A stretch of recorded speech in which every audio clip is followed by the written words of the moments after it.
पहाड़ों के बीच बसा था धौलपुर गांव। शाम के ठीक 7 बजने वाले थे।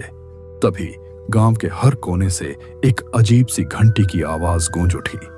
ये कोई साधारण आवाज नहीं थी, क्योंकि धौलपुर में जब ये घंटी बजती है, रात कभी सामान्य नहीं रहती, और जो उस आवाज को नजरअंदाज कर देता है, वह अगली सुबह किसी को दिखाई नहीं देता। सुनो, सब लोग सुनो, 7 बजने में अब ज्यादा वक्त नहीं है। जो जहां है वहीं से सीधे अपने घर चला जाए। ये कोई खेल नहीं है।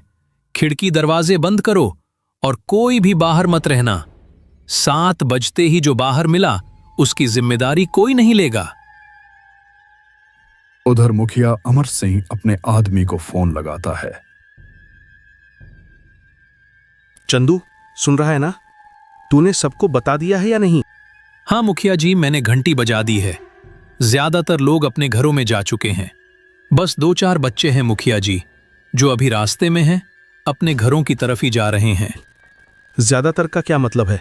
कोई बाहर तो नहीं रह गया? चंदू, तू जानता है ना 7 बजे के बाद इस गांव में क्या होता है? हाँ मुखिया जी, सब जानता हूं। तो फिर देर मत कर, फौरन उन बच्चों को घर भिजवा। 7 बजने से पहले एक भी इंसान बाहर नहीं दिखना चाहिए। समझ गया मुखिया जी, अभी भेजता हूं, अभी। बिटिया रोशनी, तुमने घर के बाहर हल्दी की लकीर बना दी है ना? हाँ पिताजी, मैंने बना दी है। और दरवाजे पर दिया भी जला दिया है? हाँ पिताजी, दिया भी जल रहा है। अच्छा, सारे पर्दे बंद कर दिए हैं ना? खिड़की कहीं से खुली नहीं रहनी चाहिए। जी पिताजी, अभी बंद कर देती हूँ। पिताजी, हम ये सब रोज क्यों करते हैं? हल्दी की लकीर, दिया, पर्दे, आखिर किससे बचने के लिए? बिटिया, ये सब हमारी सुरक्षा के लिए है। कुछ बातें समझाई नहीं जाती, बस निभाई जाती हैं। ठीक है पिताजी, मैं सब ध्यान रखूंगी। चाय की दुकान अब भी खुली थी। घंटी की आवाज वहां तक पहुंच चुकी थी। शंभू वहीं रुका रहा, बेपरवाह। एक कप चाय के लिए वह जिद पर अड़ा था। बुढ़िया जानती थी इस वक्त रुकना खतरा है। गांव लगभग खाली हो चुका था और खतरा उसी दुकान की तरफ बढ़ रहा था। अरे अम्मा, जरा एक कप चाय पिला दे। इतनी क्या जल्दी मचा रखी है? अरे बावले, भाग जा यहाँ से। 7 बजने वाले हैं। इस वक्त दुकान पर रुकना ठीक नहीं। अरे बुढ़िया, तू भी ना शांत रह। मैं इन सब बातों को नहीं मानता। मत मान, लेकिन याद कर, पिछले महीने हरिया कहाँ गया, जो 7 बजे के बाद घर से बाहर था। अपने बेटे का इलाज करवा कर लौट रहा था। मुझे नहीं पता हरिया कहाँ गया। शायद शहर में ही रुक गया होगा। मेरी बात मान, अभी घर जा, जल्दी जा यहाँ से। घर पहुँचते ही दरवाजे पर हल्दी की लकीर बना लेना और एक दिया जरूर जला देना। अरे बुढ़िया, तुम्हारा दिमाग खराब हो गया है क्या? तू ये सब मुझे क्यों सुना रही है? पूरा गांव गहरी खामोशी में डूब चुका था। हर घर की खिड़कियां बंद थीं, दरवाजों पर दियों की लौ कांप रही थी और हल्दी की पीली लकीरें अंधेरे में चमक रही थीं। रोशनी अपने कमरे में थी। उसने सब कुछ वैसा ही किया था जैसा कहा गया था। फिर भी उसके मन में डर था। ये सब क्यों? किससे बचने के लिए? तभी खिड़की पर एक धीमी दस्तक हुई और उसी पल ऐसा लगा जैसे रोशनी की सांसें थम गई हों। रोशनी खिड़की के पास पहुंची और बाहर झांका। चांदनी में उसे एक परिचित साया दिखाई दिया। वही चेहरा, वही आंखें। तभी वह समझ गई, खटखटाने वाला कोई और नहीं, उसकी मां थी, जो महीनों पहले रहस्यमय तरीके से गायब हो चुकी थी। माँ, आप इतनी रात में बाहर क्यों खड़ी हो? आपको ठंड लग रही होगी, अंदर क्यों नहीं आई? रोशनी बेटा, दरवाजा खोल। बाहर बहुत डर लग रहा है मुझे। ठंड से पूरा शरीर कांप रहा है मेरा बेटा। मुझे बहुत ठंड लग रही है। मैं यहाँ अकेली खड़ी हूँ। जल्दी दरवाजा खोल दे रोशनी। अपनी माँ को बाहर मत छोड़। बस एक बार दरवाजा खोल दे बेटा। माँ, आप इतने दिनों से कहाँ थी? हम सब आपको ढूंढते रहे। पिताजी रोज आपकी बात करते थे। माँ, सच बताइए, आप चली कहाँ गई थी? रोशनी दरवाजे की ओर बढ़ ही रही थी कि तभी उसे पापा की कही एक बात याद आ गई। एक ऐसी चेतावनी जिसे कभी नजरअंदाज नहीं किया जाना चाहिए। उसकी चाल धीमी पड़ गई और दिल की धड़कनें अचानक तेज हो गईं। सिर्फ एक हफ्ता ही तो हुआ था जब उन्होंने रोशनी को बहुत प्यार से समझाया था। हर शब्द में चिंता छुपी थी, जैसे उन्हें पहले से ही किसी अनहोनी का अंदेशा हो। रोशनी बेटा, ध्यान से सुन ले मेरी बात। 7 बजे के बाद कभी भी दरवाजा मत खोलना। लेकिन पिताजी, अगर बाहर कोई सच में मुसीबत में हुआ तो? उस वक्त बाहर कोई इंसान नहीं होता बिटिया। जो आवाज आए वो इंसानों की नहीं होती। और अगर दरवाजा खुलवाने वाली मेरी माँ ही हो तब? तब भी नहीं रोशनी। नाम, चेहरा, आवाज ये सब धोखा हो सकते हैं। 7 बजे के बाद जो भी बाहर हो वो इंसान नहीं होता। तो फिर हमें क्या करना चाहिए पिताजी? चुप रहना, दरवाजा बंद रखना और सुबह होने का इंतजार करना, यही सबसे बड़ी समझदारी है। माँ, पिताजी ने मना किया है। इस वक्त दरवाजा खोलने से साफ मना किया है। मैं अभी दरवाजा नहीं खोल सकती। क्यों रोशनी बिटिया, क्या हुआ है? क्या तुझे अपनी माँ पर भरोसा नहीं है? नहीं माँ, ऐसी कोई बात नहीं है। आप पर भरोसा है, लेकिन आप मेरी बात समझिए। मैं अभी दरवाजा नहीं खोल सकती। समझो, अपनी माँ को बाहर छोड़कर तू मुझे समझने की बात कर रही है? माँ प्लीज, सुबह हो जाएगी तो मैं... सुबह? अगर तूने अभी दरवाजा नहीं खोला ना रोशनी, तो याद रखना ये दरवाजा हमेशा के लिए बंद हो जाएगा। फिर चाहे तू कितना भी पुकारे, मैं नहीं आऊंगी। अगर तूने दरवाजा नहीं खोला रोशनी, तो तुम्हें इसका भारी नुकसान उठाना पड़ेगा। रोशनी के भीतर डर उमड़ पड़ा।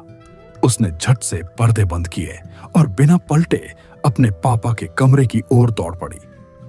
पीछे कहीं से एक ठंडी सी आहट आई और उसके कदम और तेज हो गए।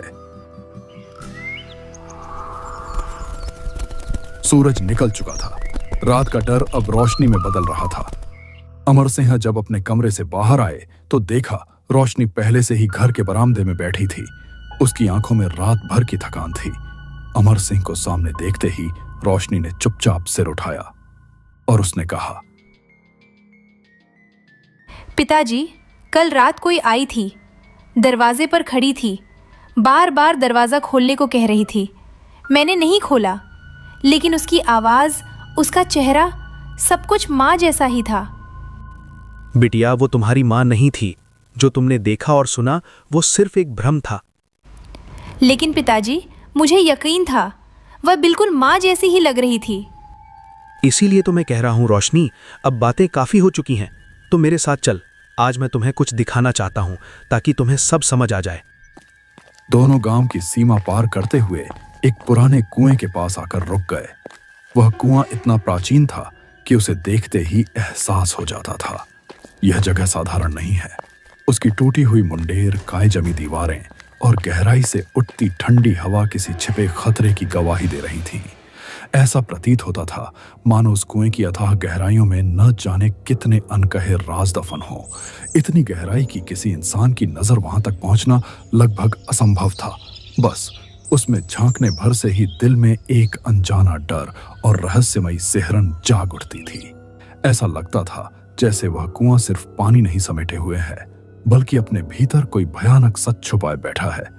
एक ऐसा सच जिसे देख लेने के बाद शायद कोई इंसान पहले जैसा न रह सके। पिताजी, ये कुआं इतना डरावना क्यों लग रहा है? रोशनी बेटा, आज जो कुछ भी इस गांव में हो रहा है ना, उसकी जड़ यही कुआं है। कैसे पिताजी? 50 साल पहले यहां एक आदमी रहता था, बिरजू। वो जमींदार के यहां मजदूरी करता था। एक दिन उसने जमींदार की गलत बात मानने से मना कर दिया। फिर क्या हुआ? गुस्से में जमींदार ने पूरे गांव से उसका पानी बंद करवा दिया। डर के मारे किसी ने उसकी मदद नहीं की। बिरजू भूख और प्यास से तड़पता रहा और एक दिन मर गया। और गांव वालों ने कुछ नहीं किया? वो और उसका बच्चा जिंदा थे। बच्चे की तबीयत बिगड़ गई। उस औरत ने पूरे गांव से मदद मांगी, लेकिन किसी ने एक रोटी तक नहीं दी। हे भगवान! और उसकी पत्नी? तो बच्चा भी? हाँ बेटा, बच्चा भी मर गया। फिर उस औरत ने क्या किया पिताजी? दर्द और गुस्से में उसने पूरे गांव को श्राप दे दिया और अपने बच्चे के साथ इसी कुएं में कूद गई।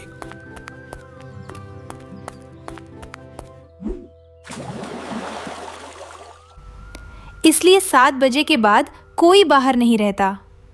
हाँ रोशनी, तभी से 7 बजे के बाद जो भी बाहर रहा वो वापस नहीं लौटा।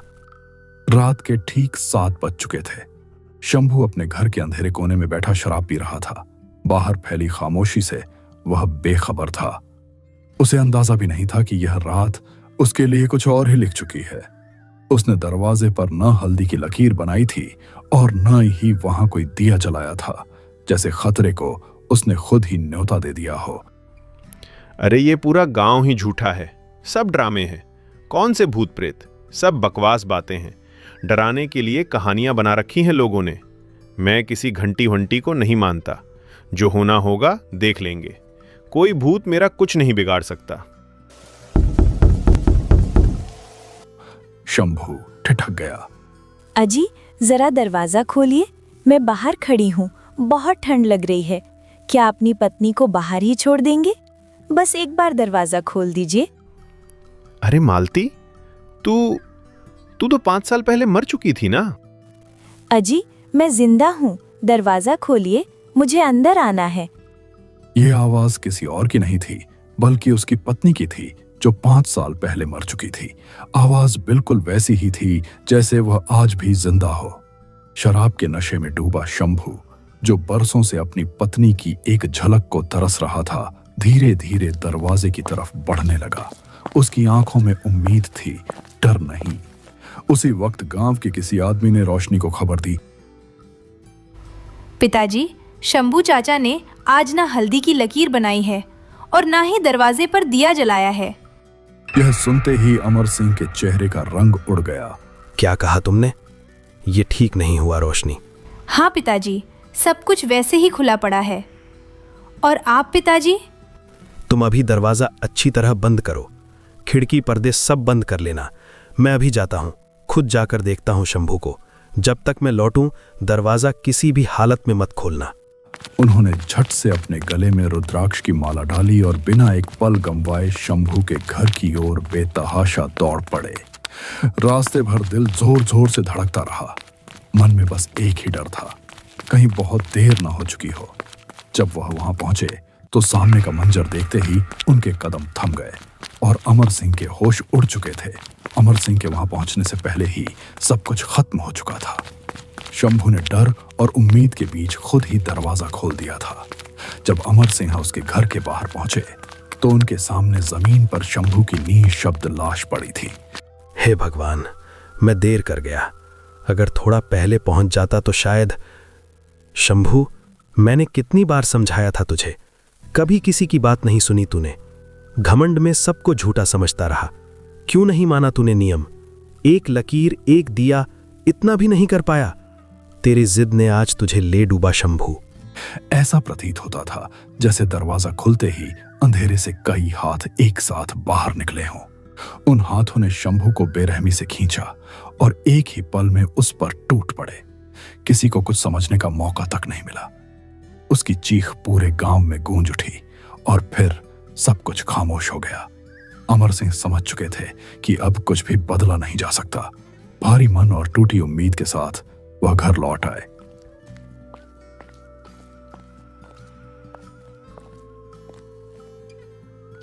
पिताजी, क्या हुआ? शंभू चाचा ठीक तो है ना?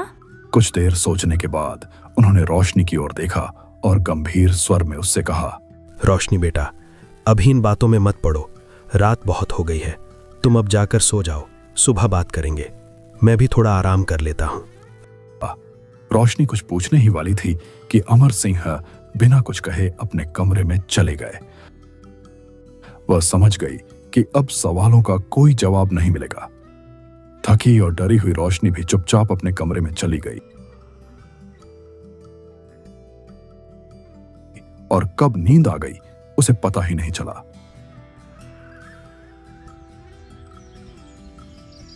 अगली सुबह जब गांव जागा तो शंभू का घर पूरी तरह वीरान पड़ा था। ऐसा लग रहा था मानो वहां कई दिनों से किसी ने सांस तक न ली हो। दरवाजा आधा खुला लटक रहा था। खिड़कियां हवा के साथ धीमी धीमी आवाज में चरमरा रही थीं।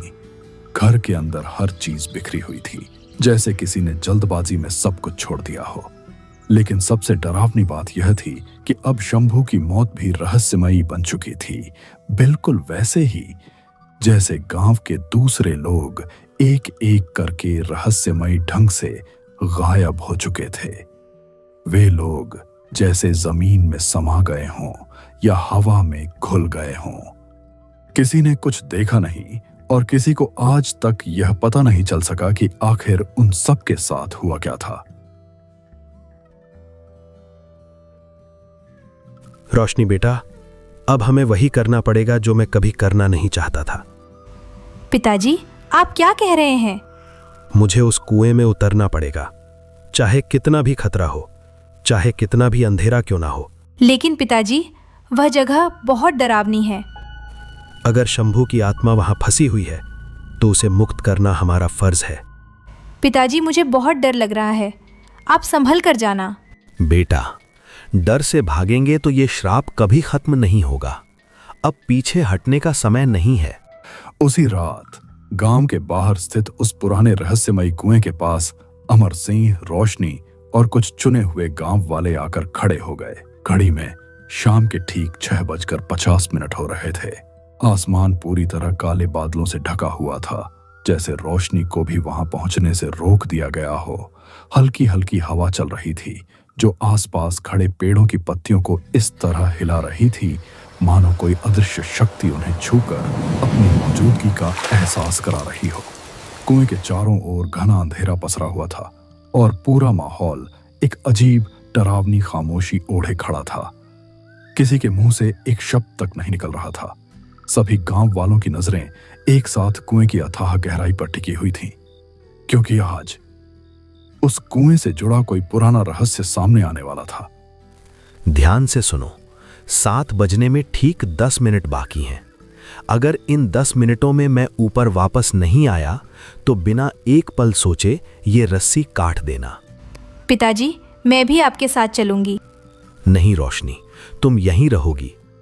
लेकिन पिताजी, ये मेरा काम है बेटा, तुम्हें बाहर रहकर बस समय का ध्यान रखना है।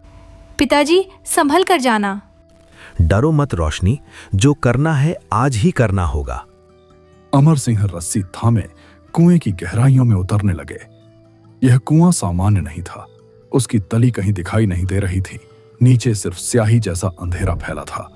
जैसे जैसे वह और नीचे जाते गए, चारों तरफ से अजीब सी सरसराहट और अनजानी आवाजें उभरने लगीं, मानो कुआं खुद अपनी कहानी फुसफुसा रहा हो।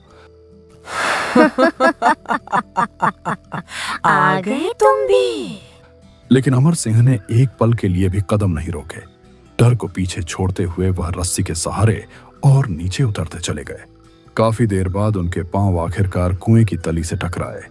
वहां कोई पानी नहीं था, बस चारों ओर बिखरे पड़े थे पुराने सड़े गल चुके कंकाल, मानो यह कुआं कभी कब्रगाह रहा हो, जहां अनगिनत जिंदगियां हमेशा के लिए दफना दी गई हों।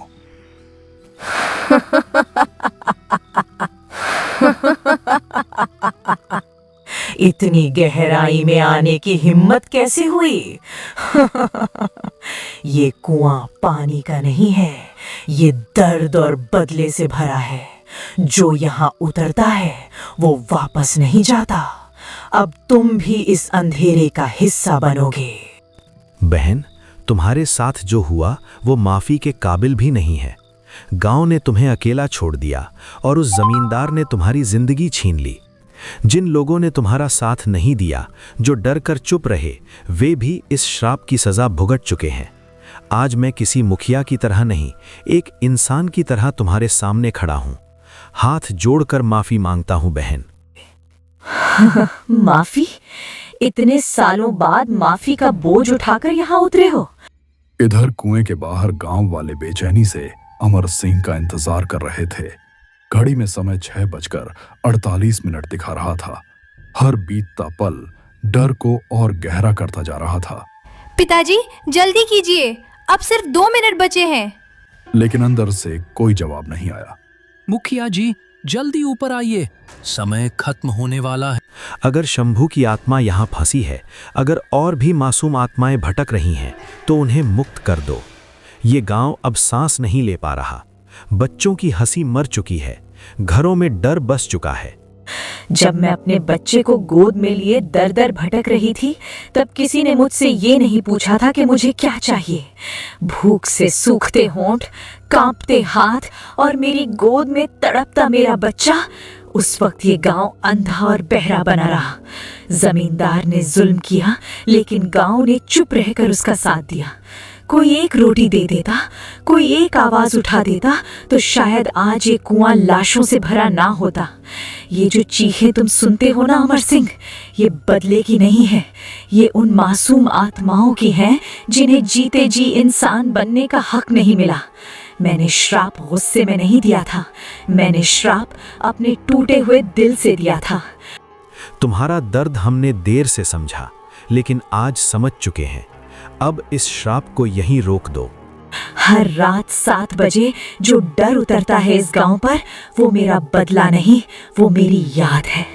लेकिन आज पहली बार कोई इंसान मेरे दर्द को सुनने मेरे अंधेरे तक आया है।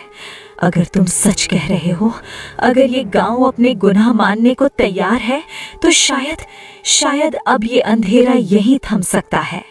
घड़ी की सुई खिसक कर 6:59 पर पहुंच चुकी थी। खामोशी अब डर बन चुकी थी। हे भगवान, मेरे पिताजी को सुरक्षित बाहर निकाल लेना। पिताजी, अब सिर्फ 1 ही मिनट बचा है, कृपया जल्दी ऊपर आ जाइए। पिताजी! तभी अचानक रस्सी में तेज हलचल महसूस हुई और उसी पल घड़ी ने ठीक 7 बजने का ऐलान किया। घंटी की आवाज गूंज उठी, जैसे किसी अनहोनी की शुरुआत हो चुकी हो। अमर सिंह ठीक समय पर ऊपर लौटा है। उस रात के बाद से गांव में सब कुछ बदल चुका था। 7 बजने के बाद अब गांव में कोई आवाज नहीं गूंजती थी, न किसी दरवाजे पर दस्तक होती, न ही घंटियों की रहस्यमयी ध्वनि सुनाई देती। लोगों को एहसास हो गया था, श्राप टूट चुका है। लेकिन एक रात रोशनी अपनी खिड़की से बाहर झांक रही थी। तभी उसकी नजर दूर खड़ी एक औरत पर पड़ी। वह औरत खामोशी से वहीं खड़ी थी और मुस्कुरा रही थी। रोशनी पहचान गई, वही औरत जिसने कभी इस गांव को श्राप दिया था। मगर इस बार उसका रूप डरावना नहीं था। उसके चेहरे पर शांति थी, जैसे उसका काम पूरा हो चुका हो। उसने रोशनी की ओर देखा और हल्के से मुस्कुराई। रोशनी ने भी अनजाने में मुस्कुराकर जवाब दिया और अगले ही पल वह औरत धीरे धीरे अंधेरे में विलीन हो गई, मानो कभी वहां थी ही नहीं। कुछ कहानियां हो यहीं खत्म हो जाती हैं, लेकिन कुछ सवाल हमेशा जिंदा रह जाते हैं। क्या शंभू सच में कभी वापस आया? क्या रोशनी अपनी मां को फिर कभी देख पाई? इन सवालों के जवाब शायद कभी न मिले, पर एक सच्चाई तय है, कभी कभी हमारे किए गए गुनाहों की कीमत हमें नहीं, हमारी आने वाली पीढ़ियों को चुकानी पड़ती है।